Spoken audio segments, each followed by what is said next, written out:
Wabah neraka yang meruntuhkan Romawi.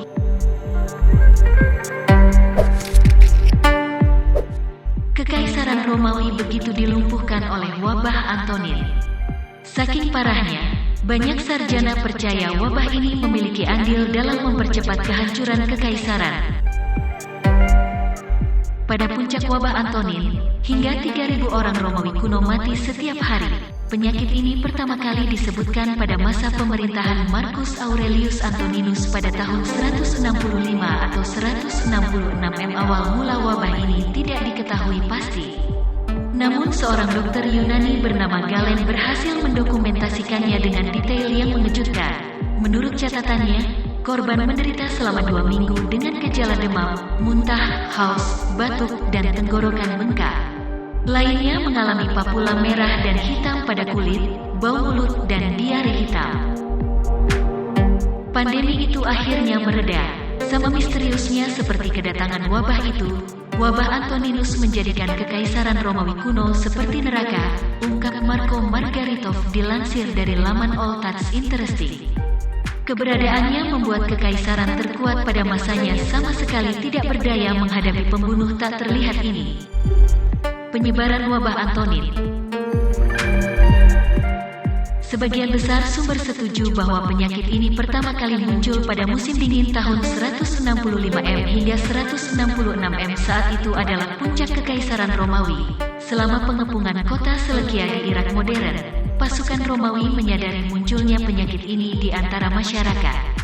Tidak perlu menunggu lama, para tentara pun terjangkit. Akibatnya tentara membawa penyakit itu ke Galia dan legiun selanjutnya ditempatkan di sepanjang sungai Rin.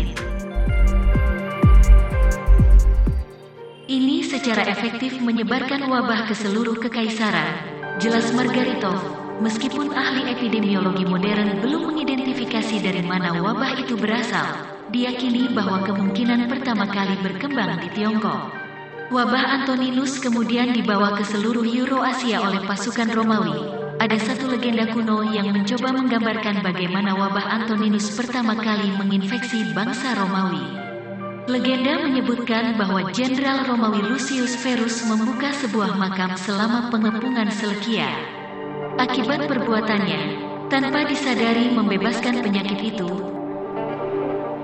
banyak yang percaya jika Romawi sedang dihukum oleh para dewa karena melanggar sumpah untuk tidak menjarah kota Selekia.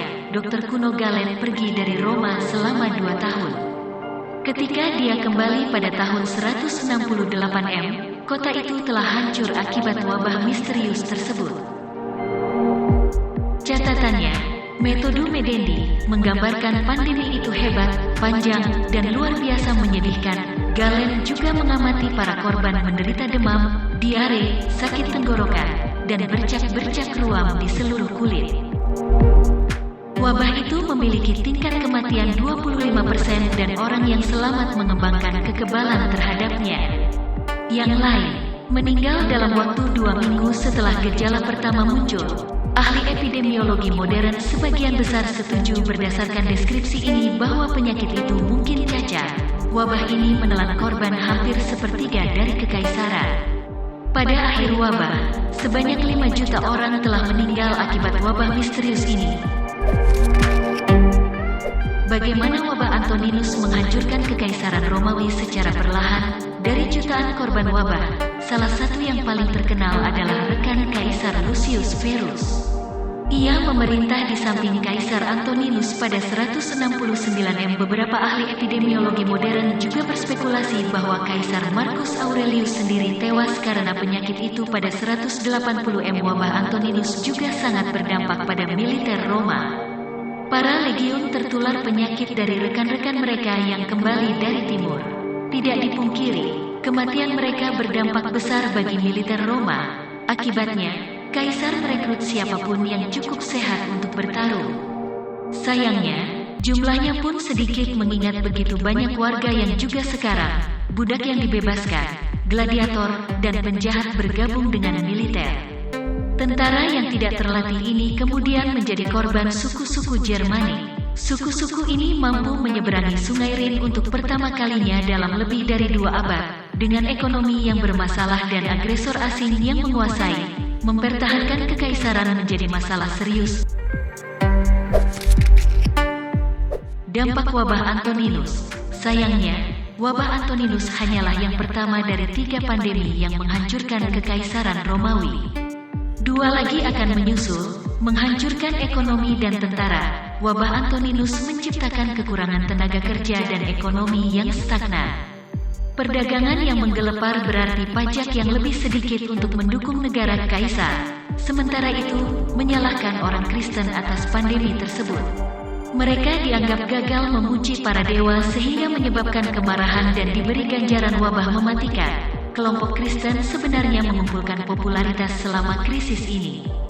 Orang-orang Kristen termasuk di antara sedikit orang yang mau menerima mereka yang menderita karena wabah. Kekristenan, dengan demikian, berhasil menjadi agama tunggal dan resmi kekaisaran setelah wabah. Ironisnya, jangkauan kekaisaran yang luas dan rute perdagangan yang efisienlah yang memfasilitasi penyebaran wabah tersebut.